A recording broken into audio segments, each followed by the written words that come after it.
अस्सलाम वालेकुम व्यूवर्स, मैं हूं आपके दिल का स्पेशलिस्ट डॉक्टर मुजीब पीरज़ादा।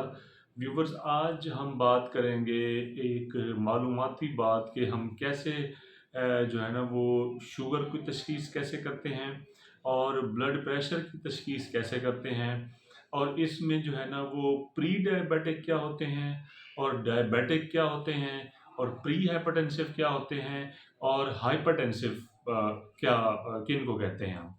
तो इसमें जो टेस्ट करवाए जाते हैं, जब हम पहले बात कर लेते हैं शुगर की, तो उसमें शुगर प्री डायबिटीज़ है बंदा या डायबिटिक है, मतलब उसको शुगर होने जा रही है या अभी शुगर जो है ना उसको हो चुकी है।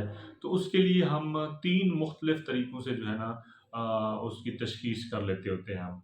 सबसे पहला तो जो तरीका है कि और मोस्ट कॉमनली जो रिकमेंडेड है और इससे बाखबर भी है काफ़ी जो है ना हमारी ये पॉपुलेशन, वो ये है कि हम HbA1c करवा लेते हैं। HbA1c जो है वो आपके मुख्तलिफ उसकी जो है ना वो अहमियत है। एक तो वो डायग्नोस्टिक है, आप मतलब कर रहे हैं, आपको उसकी कंफर्म हो जाता है शुगर है कि नहीं। दूसरा, जिनको शुगर है उनको हम करवाते हैं तो उनमें हमें ये पता चलता है कि उसका बेसल कंट्रोल क्या जा रहा है, मतलब पिछले जो 6 1 महीने गुजरे हैं, 3 1 महीने जो गुजरे हैं, तो उनमें मतलब कितना को उसका जो है ना वो शुगर कंट्रोल रही है। तो अगर इसकी हम वैल्यूज़ की बात करें, जो कि समझने वाली बात है, तो वो अगर तो HbA1c की वैल्यू आती है 5.7 से लेके 6.4%। 5.7 से लेके 6.4% के दरमियान, ये है आपकी pre diabetic range. Pre diabetic range क्या, इससे क्या मुराद है और क्या करना चाहिए इंसान को? एक बात तो इससे वाज़ेह हो गई कि आपको शुगर एक ना एक टाइम पे डेवलप हो जानी है। ये कन्फर्म हो गया। अब इसमें करना क्या होता है? इसका जो इलाज है वो सिर्फ़ परहेज़ है। ये वो एक दूसरे अल्फ़ाज़ में हम कह रहे हैं कि ये वो शुगर की किस्म है जिसमें किसी दवाई की ज़रूरत नहीं है, जस्ट आप मीठा को अवॉइड करें, तो उसका फ़ायदा ये होता है कि डिले ऑनसेट होगा। जो शुगर है वो काफ़ी देर बाद जो है ना इंसान के अंदर डेवलप होगी, मतलब उसको गोलियों की या इंसुलिन की जो ज़रूरत है वो काफ़ी अरसे के बाद पड़ेगी, अगर उसकी जो है प्री डायबिटिक रेंज में आ रही है तो। और उसके बाद दूसरा ना ये है कि अगर उसकी जो HbA1c है वो 6.5 आ जाती है, तो इट मीन्स कि शुगर हो गई है, और उसके लिए जो है ना आपने परहेज़ तो करना ही है और साथ आपने उसकी दवाई भी शुरू कर देनी है। अच्छा, उसमें फिर ये होता है कि बड़ी गुड कंप्लायंस चाहिए होती है।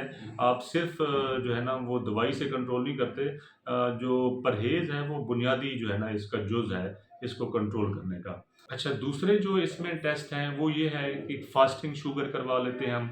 फास्टिंग शुगर की अगर आपकी लेवल जो है वो 126 या 126 से ज़्यादा आ गई, तो इसका ये मतलब है कि आपको शुगर है।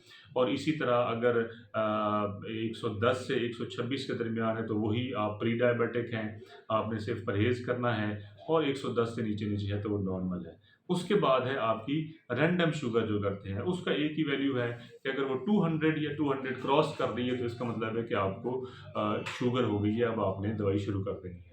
दूसरी हमारी बात है ब्लड प्रेशर के बारे में, वो भी सेम इसी तरह की 2 टर्म्स हैं उसकी, प्री हाइपरटेंसिव और हाइपरटेंसिव।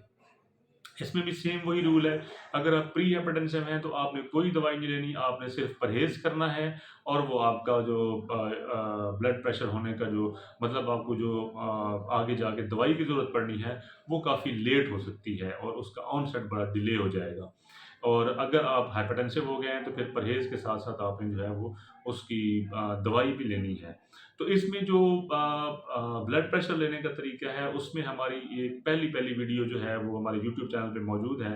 वो आप देख सकते हैं, ब्लड प्रेशर लेने का तरीका, ये बड़ा इम्पोर्टेंट है। घर पे जो ब्लड प्रेशर लिया जाता है, वो वीडियो देखें आप, ताकि आप प्रॉपर तरीके से जो है ना वो ब्लड प्रेशर ले सकें। वही जो डिजिटल बीपी ऑपरेटर्स घरों में मौजूद होता है, वो बड़ा आसान तरीका है।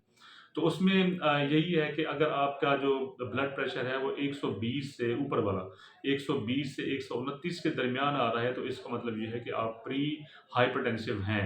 आपको ब्लड प्रेशर डेवलप होना शुरू हो गया है। अब आप जो है ना अपना इसको कंट्रोल करने के लिए परहेज़ शुरू कर दें। खुराक का परहेज़, एक्सरसाइज़ का परहेज़, अगर आपको शुगर है तो उसका गुड कंट्रोल हो। अगर आप सिगरेट पीते हैं तो वो छोड़ दें। इससे जो है वो नॉर्मल हो जाएगा। अगर आपकी जो ब्लड प्रेशर की रेंज है वो 130 या 130 क्रॉस कर जाती है और 2 मुख्तलिफ औकात पे 130 रिकॉर्ड हो जाता है, तो अब आपने परहेज़ तो करना ही करना है, साथ आपने इसके लिए जो है वो दवाई भी रेगुलर लेनी है और मुस्तकिल दवाई लेनी है। इसमें जो है ना वो छोड़ने की गुंजाइश नहीं है, क्योंकि ये दोनों ऐसी बीमारियाँ हैं और इन दोनों को इकट्ठे इसलिए बता रहा हूँ मैं कि दोनों का जो इलाज है वो सारी ज़िंदगी चलता है और इसमें जो है वो आप इलाज करेंगे तो आप बेहतर रहेंगे, आप नहीं करेंगे तो आपके गुर्दे भी डैमेज होंगे, दोनों चीज़ों से। आपके दिल भी डैमेज होगा, आपके दिमाग की शरेयानें भी डैमेज होंगी और आपकी आई साइट भी डैमेज होगी और आपकी जो नर्व्स हैं, जो नसें होती हैं सारे जिस्म में, उसके उसके भी मसाइल शुरू हो जाएँगे। तो मैं उम्मीद करता हूँ कि ये वीडियो आपके लिए बड़ी मालूमाती होगी। आप अपना ख़्याल रखें, अपने करीबी लोगों का ख़्याल रखें। सबसे पहले सेहत। अस्सलामु अलैकुम।